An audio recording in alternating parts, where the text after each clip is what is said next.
I stood near the airport arrival gate, my heart pounding like it was trying to escape my chest. The crowd swirled around me, a sea of faces rushing by, families reunited, hugs exchanged, laughter filling the air. And there I was, clutching my suitcase handle, eyes scanning the exit again and again, waiting for the people I thought would be waiting for me. But the seconds ticked by, the minutes stretched, and my hopes started to unravel thread by thread. "Where are they?" I whispered to myself, voice barely audible over the bustling chatter. My phone vibrated. It was Sarah. "Hey, did they text you?" she messaged. I hesitated but typed back. "No, nothing. Why do I keep doing this to myself?" I muttered, voice thick with the bitter taste of disappointment. Memories of last time flashed through my mind, how they had stood me up then too. I should have known better. Yet every time a part of me hoped for something different. My phone buzzed again. This time it was my mom. I opened the message. "Got caught up with work. Won't make it this time either. Sorry." My hands shook. The familiar sting of rejection pierced my chest like a sharp blade. I stared at the screen, fingers trembling. Work? That old excuse again. I swallowed hard, biting down the tears threatening to spill. "I'm not a priority, am I?" I said softly. Sarah's call came through. I swiped to answer. "Hey," she said, her voice warm but concerned. "What's happening? Did they show?" "No," I whispered. "They never do. It's like I'm invisible to them." There was a pause. "You know they're not worth this pain, right?" Sarah said gently. "I know," I replied, though it didn't feel true at all, "but it hurts so much. I keep hoping they'll care, that maybe this time will be different." Sarah sighed. "You deserve better than empty promises and excuses. You deserve people who show up for you." I wiped my eyes quickly. I wish I could stop expecting so much. A sudden voice broke my thoughts. "Are you all right, miss?" I turned to see a kind-faced airline staff standing nearby. "Yes, thank you," I said, forcing a smile. The woman nodded sympathetically. "If you need any assistance, just let me know." I nodded and returned my gaze to the empty exit. Minutes later, my phone rang again. This time it was my dad. I let the call ring once, twice, then declined. Sarah frowned when I told her. "Why didn't you answer?" "Because I'm tired," I said bitterly. "I'm tired of pretending everything's okay when it's not." She didn't argue. "Look," she said softly, "let's get out of this mess. You don't need them right now." "I know," I whispered, "but it still hurts to be abandoned again." The truth was, this wasn't the first time they left me stranded. Not the first time I was left to stand alone in a crowded airport, waiting for family who never came. Every missed greeting, every unanswered call was a fresh wound. And yet, here I was, hoping. I let out a shaky breath. "Can I tell you something?" I asked Sarah. "Anything. I'm scared. Scared that I'm unlovable, unwanted, that maybe I don't matter." She was silent for a moment. "That's not true. You matter a lot to me, and to those who truly care." I smiled weakly. "Thanks, Sarah." Her voice brightened. "Come on. I'm outside. Let's get some coffee and talk." As I stepped outside, the cold air hit my face. Sarah waited by the car, her eyes full of kindness. "Let's go somewhere warm," she said. I nodded and climbed in. Over steaming mugs, I poured out everything. The hopes, the disappointments, the exhaustion of always being the one who cared more. Sarah listened without interrupting. When I finished, she said, "You're stronger than you think, and you don't have to face this alone." Her words settled around me like a comforting blanket, but deep down I knew something had to change. I couldn't keep letting them hurt me. Not again. That night, I lay awake, staring at the ceiling. Their silence echoed in my mind louder than any words. I thought of the flights they canceled last time, the excuses they made, the way they treated me like an afterthought. Tears came again, but this time, anger followed them. "I won't let this happen again," I whispered to the dark. "This time, I'll take control." I woke the next morning with a knot in my stomach that wouldn't untie itself. The sunlight streamed through the window, but it couldn't touch the darkness that had settled inside me. I checked my phone again. No new messages, no apologies, no signs that anyone cared. I called my mom. It rang, and rang, then went to voicemail. "Mom," I left a shaky message. "I'm really hurt. I just wish you'd be honest with me." No answer. I texted my dad. "Why did you leave me at the airport?" Again, no reply. I stared at the screen like it might give me answers. It didn't. Sarah knocked and came in. "Hey," she said softly, sitting beside me on the bed. "Want to talk?" "I don't even know where to start," I said, voice breaking. Sarah gave me a look that said, "Start anywhere." So I did. Every time I try to believe they care, they prove me wrong. I get excited to see them, and then, nothing, like I'm not even part of their lives. Sarah reached out and squeezed my hand. It's not your fault, but it feels like it is, like I'm broken or something. No, she said firmly, you're not broken. You're brave for trying to love people who can't love you back. Her words hit me hard. How do you keep being brave when you feel so worthless inside? Sarah smiled, sad but steady, one day at a time, one choice at a time, and sometimes by letting go of people who hurt you. I shook my head. I don't want to let go. I want a family. Do you? She asked, voice gentle but serious. Or do you want the idea of a family? Because they're not treating you like one. You deserve better. The truth was undeniable. They hurt me, I whispered, repeatedly. And what do you want to do about it? Sarah challenged me. Her question made my heart race. I wanted to scream, to cry, to beg for things to change, but I also wanted to stop being the victim. I don't know, I said. Then start by not letting them hurt you anymore. Days passed like this, a mixture of silence, sadness, and growing anger inside me. I stopped answering their calls and ignored their messages. My phone became a wall, keeping me safe from their pain. One evening, Sarah and I sat at my kitchen table with coffee and laptops open. I did some digging, she said with a mischievous grin. Guess what? You can cancel flights online. No big drama needed. My eyes widened. You're joking. Nope, she said, clicking through a website. You just need some info, like ticket numbers and confirmation emails. I felt a flicker of something unfamiliar.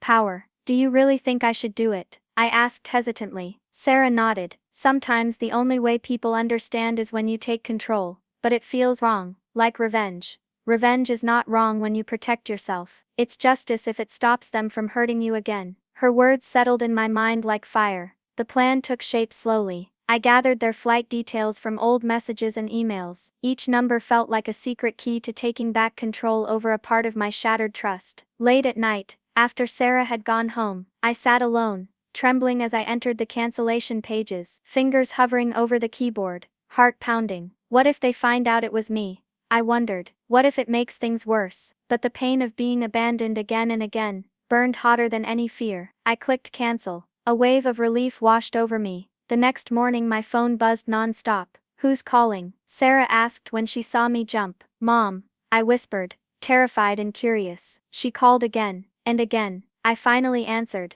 Why did you cancel our flights? My mom demanded, voice sharp. I steadied myself. Because you abandoned me, again. I'm tired of waiting for people who don't care. There was silence on the other end. Why would you do that? She whispered, finally, almost broken. Because you never showed up when it mattered. Another pause. I wanted you to feel what it's like. The call ended abruptly. Sarah looked at me wide-eyed. You did it. You finally stood up for yourself. I nodded, unsure if I felt proud or scared. Days went by with texts and calls full of anger and confusion from my family. But inside, something had shifted. I wasn't shrinking back in pain anymore. I was standing tall in my hurt. Sarah stayed by my side through it all. You're changing, she said one evening as we walked through the park. Do you think I'm a bad person? I asked. No, you're a survivor. I looked up at the darkening sky, feeling a strange calm. Maybe this was just the beginning. The next morning the silence in my phone felt louder than ever. I woke to no messages, no calls, just the echo of emptiness. It was like they didn't even care anymore. I sat on the edge of my bed, staring at the ceiling, my mind racing. Why did I still expect anything from them? What was wrong with me? The phone buzzed. Sarah's name lit the screen. Hey, I whispered, trying to keep my voice steady. Morning, she said cheerfully. How are you holding up? I sighed. I don't know. I feel broken. No, you're not. You're angry. And that's okay. I rubbed my temples. I just keep thinking about all those times I waited, hoped, believed in their promises, and they never showed. Promises, Sarah repeated softly. Words that mean nothing when actions don't follow. I could hear the hurt in her voice. She knew what it felt like to be let down. Do you remember the last time I was at the airport? I asked, voice trembling. Yeah. You waited for hours, right? More than that. I waited for years. Sarah was quiet. Then, you deserve better than that. I know, I said. But how do you stop wanting your family, even when they hurt you? By realizing they don't want you, she said bluntly. Sometimes the people who should be there are the ones who hurt you the most. Tears stung my eyes. I'm scared, I admitted. Scared that if I stop hoping I lose them forever. Sarah's voice softened. You already lost them, but you haven't lost yourself. I wiped my eyes. Maybe I'm just not worth the fight. Don't say that, she said firmly. You're worth everything. Later that day, I dialed my dad's number. It rang once, twice, then went to voicemail. I left a message: Dad, I'm done waiting. I'm tired of being left behind. If you care, show it. If not, I'm moving on. I hung up and stared at the phone, heart pounding. Minutes later it rang. Hello. His voice was cold. Dad, I said, voice shaking but strong. Why do you keep abandoning me? There was silence. I waited for you at the airport. You never came. I was busy. That's always the excuse. Life isn't that simple. I swallowed hard. It's simple for me, it's you I need. You need to grow up. His words hit me like a slap. I'm done being your punching bag, I said. I deserve respect. There was a long pause. Then, you're making a mistake. Maybe, I said, voice firm. But I'm making a choice. To stop hurting. He hung up. Sarah called immediately. Are you okay? She asked. No, I admitted. But I'm not going to cry anymore. That's my girl, she said. Now what's next? I took a deep breath. I think I have to fight back. What kind of fight? The kind that makes them see me. The kind that makes them regret. Sarah laughed softly. You sound like a warrior.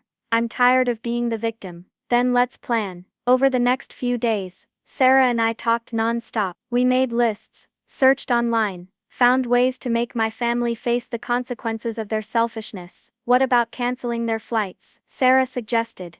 I don't know, I said. Is that too much? No, she said. It's just taking back what they took from you.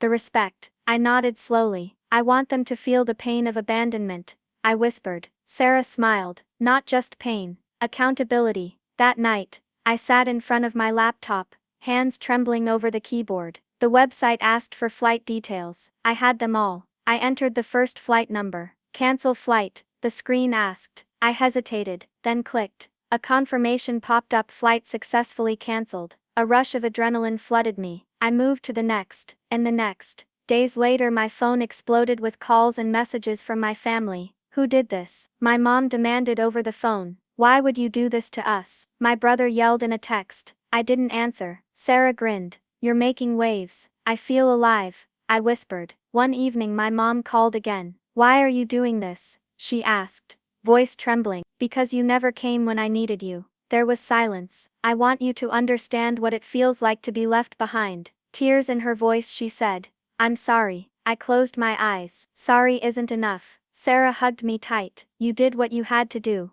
I nodded. I'm scared, I confessed. Scared this will break us forever. Maybe it's time to break what was already broken. The weight lifted from my chest, replaced by something stronger, hope. I was no longer the girl who waited at the airport. I was the woman who took control. And this was just the beginning. I sat cross-legged on the floor of my tiny apartment, my laptop glowing faintly in the dim light. Sarah was sprawled on the couch, scrolling through her phone, but I could feel her eyes on me waiting. So, she said, breaking the silence, what's the plan? I stared at the screen, then back at her. I've been thinking, if they won't come to me, maybe it's time I shake things up. Sarah raised an eyebrow. Shake things up. What does that mean exactly? I took a deep breath, feeling the tension knot in my chest. I want to make them feel what it's like to be abandoned, to wait and wait with no one coming. Her expression softened. Sounds like revenge. It is, I admitted, but not out of hate, out of self-respect. She nodded slowly. Okay, I'm listening. I pulled up a flight booking website on my laptop. They're all flying back home soon, right? Sarah nodded. Yeah, 2 weeks from now. I clicked through the site, eyes scanning every detail. What if I cancel their flights? Just temporarily. Make them scramble, panic a little. Sarah laughed, but there was an edge to it. You're serious. Dead serious. She set her phone down. All right, but how? I've been researching. You can cancel or reschedule flights online if you have the booking reference. She looked impressed. You've really thought this through. I smiled bitterly. It's the only way they'll see I'm not invisible. Sarah stood and stretched. So, mission show them is a go. I nodded, but the knot of guilt twisted inside me. But what if I'm crossing a line? What if this just makes everything worse? Then it means you're human, she said softly. But remember, this isn't about hurting them. It's about reclaiming your power. The next few days were a blur of secret research and late-night planning. I tracked down every flight number, every confirmation code, every detail I could find. Each ticket felt like a weapon I could wield. Sarah was my partner in crime, a voice of reason when my mind spiraled. Don't lose yourself in this, she warned one night. You're better than the pain they caused. I know, I said, but sometimes pain is the only thing that gets through. She looked at me, her eyes fierce. Then make sure it's the right kind of pain.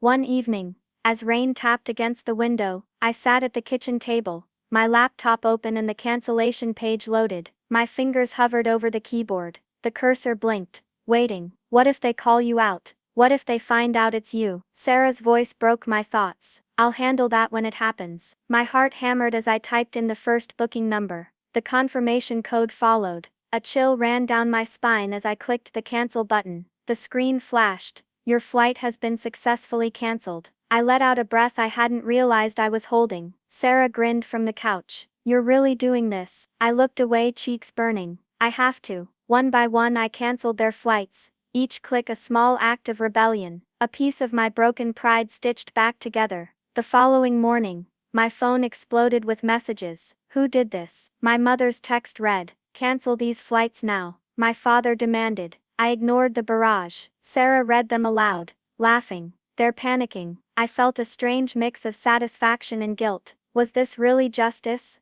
Or was I becoming what I hated? That night my phone rang. It was my mother. Why are you doing this? She asked, voice trembling. Because you never came for me, I said, my voice steady. There was silence. Then I'm sorry. Sorry isn't enough, I whispered. The call ended. Sarah sat beside me, her hand warm on my arm. You're stronger than you think. I nodded, the fight inside me growing fiercer. No more waiting, I said. No more hoping. Exactly. She smiled. Now you're in control. The morning sun spilled through my window, but inside, I was anything but bright. My phone buzzed non-stop. Messages, missed calls, frantic texts, all from them. My family. Sarah was already over when I answered the first call. Hello, I said, trying to sound calm. Who the hell did this? My mother's voice cracked through the line, sharp and desperate. I took a deep breath. You should ask yourselves that. There was a pause, a stifled gasp.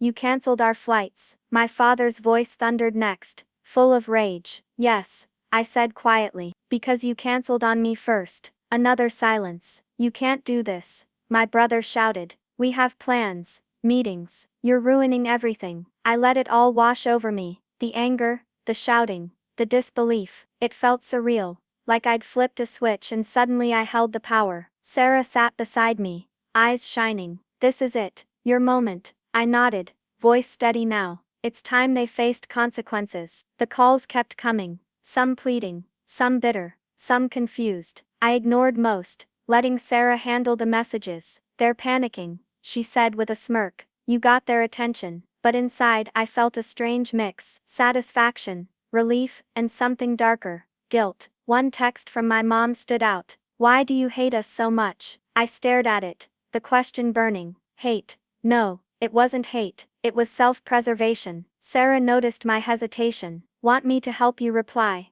I nodded. Together we wrote, I don't hate you, I just won't let you hurt me anymore. Later I was surprised when my phone rang again. This time it was my cousin Nina. I heard what happened, she said softly. Are you okay? I'm better than okay, I said, a small smile breaking through. I'm finally standing up for myself. Nina's voice was warm. Good, you deserve that. For the first time in a long while I felt seen. That evening I sat alone, phone in hand, the echoes of angry calls still ringing in my ears. I thought about how things had changed, how I was no longer the girl waiting at the airport, invisible and forgotten. I whispered into the silence. This is my life now. The fallout was immediate and brutal. My phone was a battlefield. Every message, every call was like a wave crashing over me, relentless and unforgiving. Why are you doing this to us? My mother's voice was cold when I finally answered. I'm not doing this to you, I said quietly. You did this to me. You're tearing the family apart,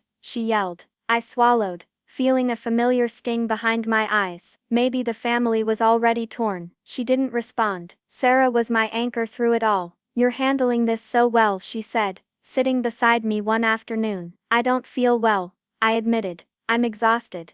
Good. That means you're alive. Her words were strange comfort. One day my brother confronted me in person. You've gone too far, he spat. No, I said, meeting his gaze. I finally set boundaries. He laughed bitterly. Boundaries? You're destroying everything. I'm saving myself, I corrected. His eyes flashed with anger. You'll regret this. But I didn't. With every angry call, with every cold silence, I felt stronger. Sarah reminded me, this is your power. Don't lose it. The family's anger couldn't touch me anymore. I was free. Days after the storm of anger and silence, my phone lit up with a message from someone unexpected. My cousin Nina. Hey, I heard what happened. Can we talk? I stared at the screen, heart pounding. Nina had always been quiet, distant, but now here she was, reaching out. I typed back. Yeah, when? We met at a small cafe, the kind where the noise fades away, and only real conversation remains. Nina looked tired but genuine. I know your family hasn't been kind.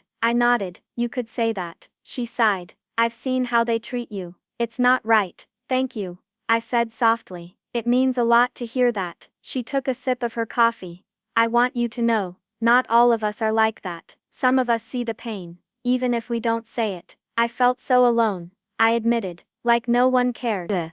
Nina reached across the table, squeezing my hand. You're not alone anymore. Over the next hours, we talked about the past, the neglect, the broken promises, the silences that cut deeper than words. Nina said, you deserve a family that supports you. If ours can't be that, then you have to find your own. I'm trying, I whispered. Leaving the cafe, I felt lighter. Maybe healing was possible. After all, I sat on the edge of my bed, phone in hand, heart heavy but steady. Sarah and Nina had just left after an intense afternoon of talking, laughing, and sometimes crying. I don't know if I'm ready, I confessed, to forgive them, or even to forget. Sarah smiled gently. You don't have to. Healing doesn't mean forgetting. Nina nodded. It means choosing peace over pain. I looked out the window, the city lights flickering in the night. It's just hard, I said. After everything, how do you just let go? Sarah's voice was soft but firm. By deciding to live for yourself, not for their approval. I swallowed,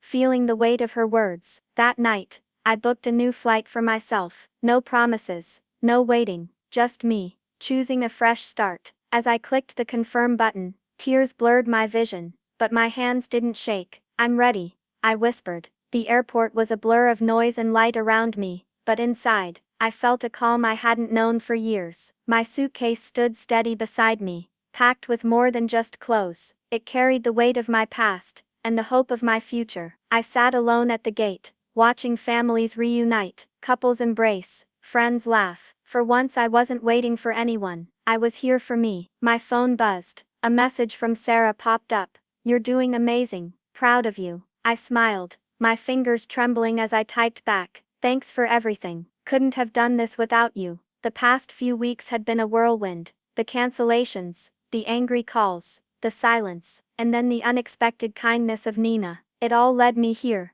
to this moment where I finally felt free. But freedom didn't come without scars. I thought about the nights I cried alone, the times I begged for their love, the endless waiting at airports that never ended in embraces. I whispered to myself, I'm not that girl anymore. A soft chime interrupted my thoughts. A call from Mom. I hesitated. Should I answer? Was I ready for whatever she had to say? Curious and cautious, I swiped. Hello? My voice was steady but soft. Hey, she said, voice trembling. I've been thinking about everything. I'm sorry. For a moment, silence hung between us. I don't know if I deserve your forgiveness, she continued, but I want to try. I swallowed, emotions flooding. Mom, I said, this journey wasn't just about you. It was about me learning to love myself. She sighed. I understand. Maybe someday we can talk. For now, I'm moving on. The call ended, and tears rolled down my cheeks. Tears of release. Tears of healing. Sarah's voice came through again. Remember when you first told me you felt broken? Yeah, I said, voice shaky. Look at you now, standing tall. I smiled through the tears. I am. I looked around the crowded gate, feeling the weight of my past lift like mist under the morning sun. I was no longer waiting for a family who forgot me. I was building a family of my own with friends like Sarah, allies like Nina, and most importantly, with myself. As the boarding announcement echoed, I stood, took a deep breath, and walked forward. The future was uncertain, but for the first time, it was mine, and that made all the difference.